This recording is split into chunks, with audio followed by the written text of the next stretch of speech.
Good morning, Carol Johnson. Good morning, Bob Ponce. How All are you? right. I am good. I'm well. I am glad to be here. Beautiful day outside.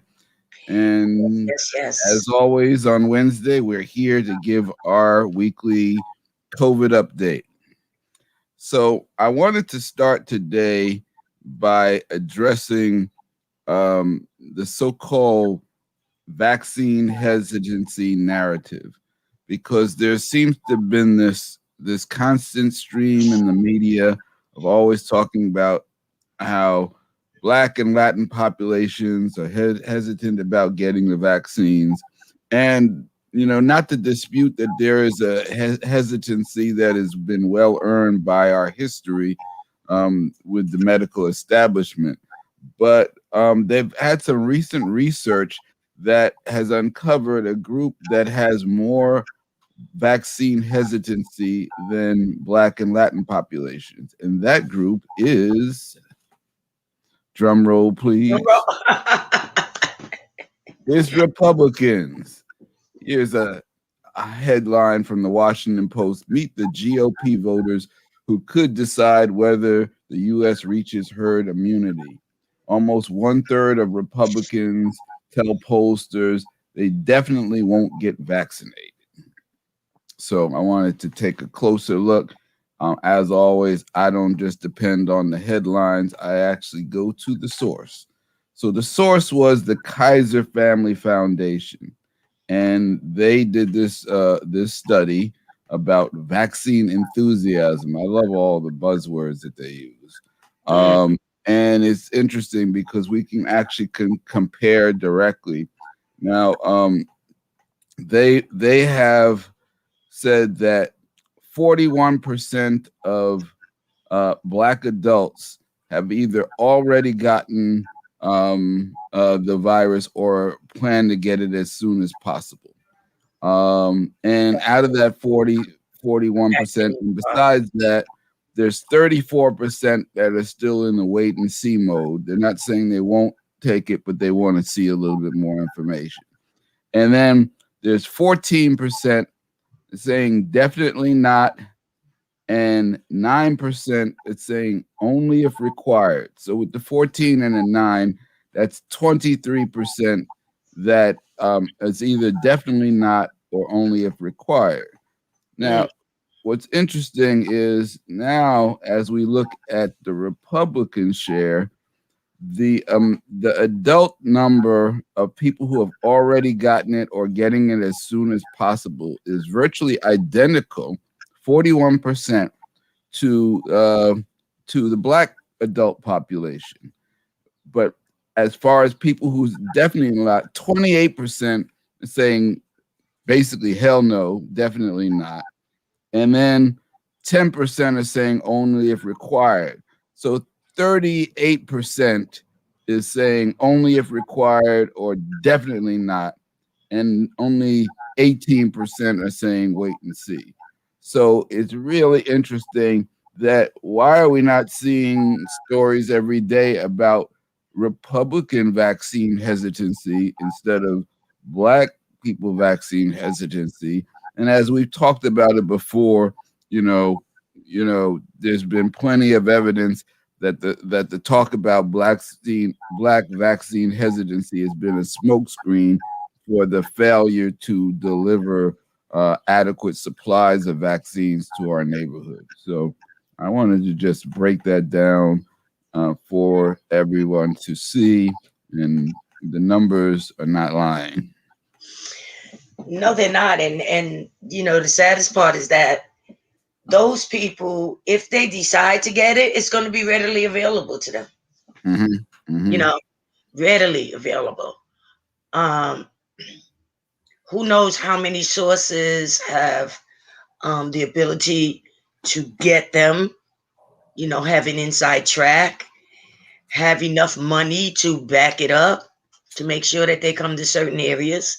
Mm-hmm. So the hesitancy again that exists in our communities now is simply the fact that they are not providing it for our communities. There's the hesitancy. And why not?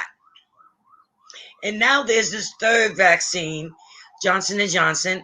And a lot of people are really, really pushing. They rather get, of course, that one shot.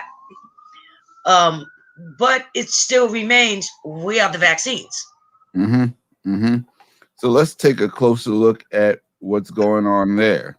So, according to patch.com, which is one of our favorite in terms of accurately covering what's going on in New York City. Um, so the shipments of Johnson and Johnson have finally rolled into New York City. They're basically saying it's going to take weeks to really get you know adequate amounts of it out to people. But our mayor is jumping up to be saying he's going to be willing to get the Johnson and Johnson vaccine to show that it's safe. And I always wonder why politicians think that that really makes us feel safe. It's not like we know what they're getting vaccinated with. But okay, so what it looks like they're doing is they are trying to allocate early supplies of the Johnson and Johnson to seniors, and they have um, fire department medical personnel, FDNY personnel going door to door in Co-op City in the Bronx and in Brighton Beach in Brooklyn, which are two areas that have enough seniors that they're considered as naturally occurring retirement communities. And so they're working on directing it there. And also they have set aside a supply to also go to Yankee Stadium. So they're saying that the city is supposed to receive roughly 24,000 doses during the first week, which is way below what they have in terms of coming in from Pfizer and Moderna.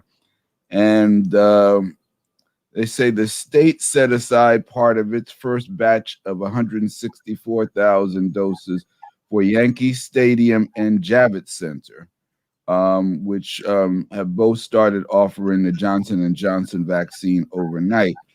Now, it's also interesting because, as we know, in the Bronx, only Bronx residents can receive vaccines at Yankee Stadium.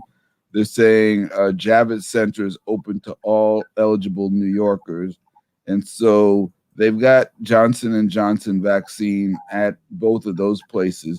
But this now leads to another conversation that you and I have had, which is that um, why can't Harlem residents get vaccinated in our own neighborhood? Yeah. And why would you go to the area that had the least amount of infections and deaths Hmm. and put it over there? Harlem is a Harlem is an extremely large area, but East Harlem is unbelievably vast. Um, so to consider seniors and always thinking about people with disabilities that they would have to go so far to get that vaccine to 114th Street and 7th and Lenox at 7th and 8th Avenues. So that's Wale Junior High School. The interesting thing about that is Hmm. if you can't hook up with Accessoride or one of these cab services, which, different people are proving to not work, it's supposed to be a free round trip uh, with cabs or with Accessoride, whether you have Accessoride or not. But people are going, they're making the appointment, they're letting them know they don't have Accessoride. And when they show up, they're looking for an ID card, either Medicaid, Medicare, or Accessoride card. And Hmm. in many cases, these people don't have it. Hmm. So this is like a two zone area. Hmm. And even after you take two buses, you still have to walk. It's quite a few blocks to walk. Hmm. So the thought that again we have to keep moving to somebody else's neighborhood, the thought that we still don't have one in our zip code, which was the hardest hit in Manhattan, Hmm. um, is just unfathomable, you know. But I mean, it makes sense because that's the way this country works when it comes to people of color, Mm-hmm. So um, it appears that there was a site that was supposed to open that they're sort of saying, well, maybe we'll visit, you know, maybe we'll think about it again, in the near future. Mm-hmm. That was 2 months, 2.5 months ago that it was supposed to open, and you're still thinking about it. I'm happy to report where I live, which is also a North community, in East Harlem, that we are doing the seniors at home. Oh, that's great. Yeah. So I Mm-hmm. got a call for that. Mm-hmm. But it's just insane that it continues to happen. You know, um, and these So, buses are getting crowded and they're still dirty and they're nasty and no one's talking about the sanitizing of the public transportation system, and people are still fighting and carrying on, and the bus drivers are just blind to that. People are getting on without masks, or they're getting on and then they're taking it down, and the bus driver tells them you have to put it on. They refuse to put it on. It's just really, really a mess. mm-hmm. So you said they are doing the at home distribution in your neighborhood. Is that also being done through the through FDNY? Not that I know of. Not that I know of. That's through our North program. Okay. Um, so I know we had visiting nurses, and Mm-hmm. they're looking for people, who can be Mm-hmm. vaccinators. Mm-hmm. And so I didn't get any deeper into that because, I'm not physically, I qualified, but, I have some other health issues going on. So I didn't take it. So I gave Mm-hmm. that spot up to somebody else. But it's been happening now for about a week. Mm-hmm. And it's not just at home people. It's people who don't want to travel, which I really appreciate, Mm-hmm. recognizing the difficulty in having to track these vaccines down. Mm-hmm. But they must be seniors. That's the only thing. But they don't have to be at home, stay Mm-hmm. at home seniors. So I really appreciate that effort. Mm-hmm. So I think we also want to remind people, and we're coming up on almost a year that we've been doing these weekly broadcasts, and throughout that whole year, there's one thing that we've continued to stress is that whether you take the vaccine or not, you really need to boost your immune system to have the most effectiveness. And you also, for people who have had COVID, you need to be doing the same things. And I think in the coming weeks, I'm going to try to focus more attention on COVID recovery because I feel like there's a whole legion of people who have had it and are recovering from it. And there's not enough talk going on about so many of the different types of lingering symptoms and after effects that people are having. We've heard so many things, whether it be heart issues, whether it be stomach issues, and then I've been hearing, particularly from someone I know who is in the insurance business, and so people in insurance, when people are getting life insurance, they've got to get medicals, physicals. And a lot of people are having problems with their physicals, and a lot of it is related to kidney issues. And so there are a lot of people who have had COVID that are now starting to have to be on dialysis. So there really is so much that we still need to talk about in terms of the after effects and the aftermath of this pandemic, that it's not just like people recover and then they're just 100%. There's a whole legion of people who have recovered from the most serious aspects of it, but are dealing with a lot of lingering issues. And I think we really need to start looking at that as well, because all this effort in vaccination is great for those who haven't gotten it, but there are many people who have already gotten it, and I think there's not enough attention that's really happening in terms of what are the health outcomes for those people. Yeah, the long haulers. It's been a long time since I've heard that term. Matter of fact, I think the last time I heard it, it was us talking about it here. Hmm. That so many things happened behind COVID, and it seems like it's mentioned, and then people are just saying, "I wish it'd just go away. Just wish it'd go away," you know. Hmm.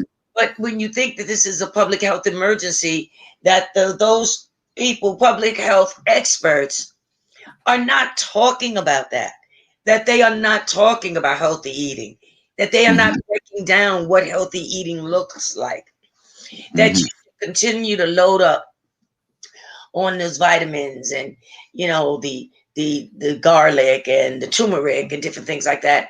It just seems so. It's funny. You would think that this is being run by a transportation unit, you know, Hmm. not people who spend their lives investing in healthcare. Hmm. No one is talking about these things. But I will say it may not, they may be talking about it, but they're not talking about it in the areas that need it the most. Yeah, because they're not really they're talking about medical care, not health care, and the difference is that many, that industry doesn't care about health. They make their money off of sickness, you know. Exactly. So, and I'm not saying that there are not, many doctors and professionals who do care about health, but there are, systemic aspects of that industry that are not, the incentives are not built around having completely healthy outcomes. It's really more built around managing people's illnesses, preferably over a long and profitable period of time. Yeah, and the interesting thing about it is because, of the comorbidities in certain areas, um, actually you're losing out because a lot of those people don't have medical insurance. And so, Hmm. they use the emergency rooms as their PCPs, Hmm. you know. I mean, that's a very costly visit. Hmm. So, and in a lot of cases, when certain medications are prescribed, they can't afford it. Absolutely. So, you're really kind of cutting off your nose to spite your face, And then when you look at the amount of medical clinics that, I know growing up back in the day, you had a lot of free clinics, Hmm. And now I believe that the one thing that they continue to um, dismiss is that we have large immigrant populations Hmm.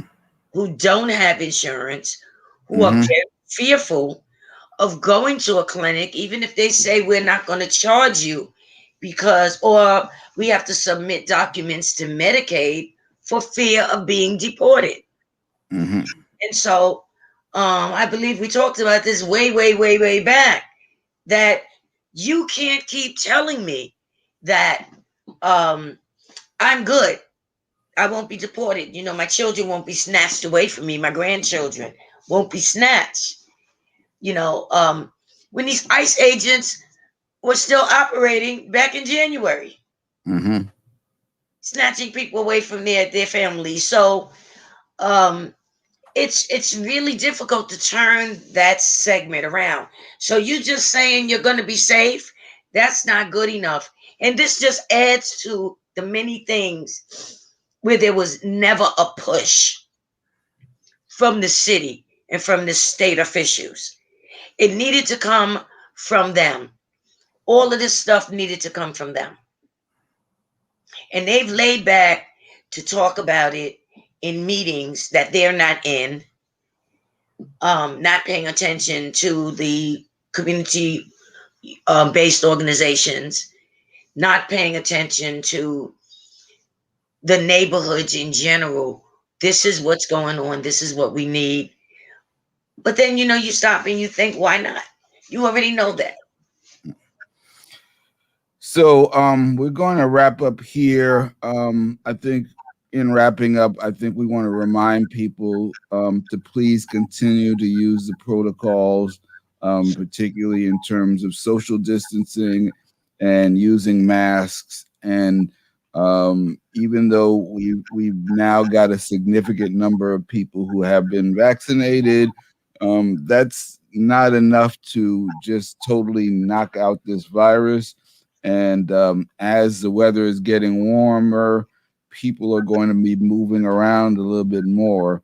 And so there's still danger of infection. We're still dealing with different variants that are floating around, that they're still assessing the nature of the variants and whether the vaccines that are available to us have the same level of effectiveness against the different variants. And as you know, we will continue to monitor that story and cover it. So we ask you to keep it locked here on Wednesday mornings and share this information, like it and share it on all your social media channels.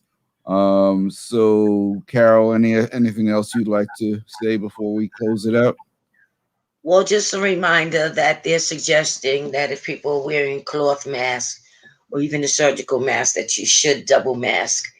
If you have a KN95 or N95, you're pretty safe with one.